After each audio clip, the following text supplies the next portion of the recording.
Hi there, everyone, and welcome to the latest episode of a series I'm doing called What Makes This Plane Great. And in this episode, we're going to talk about the British single seat fighter, the Hawker Tempest.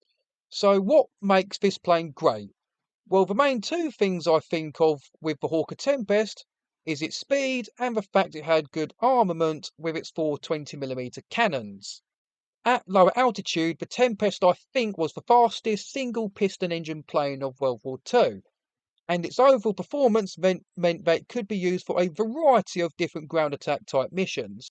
One example of this was the armed reconnaissance missions, which was where 8 Tempests flown in two finger four formations would fly at low altitude to a target area.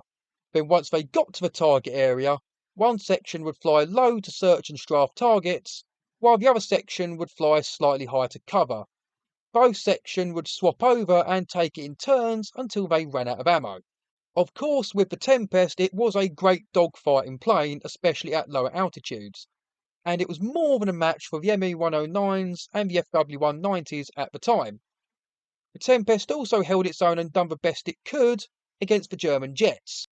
So yeah, another great thing with the Hawker Tempest was that it was one of the very few Allied aircraft that was able to somewhat combat the ME-262.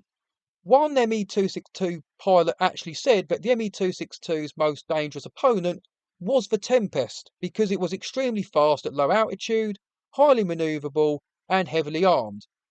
The main way, though, that the ME-262s were shot down were as they were coming into land, which involved them having to slow right down, thus making them an easier target.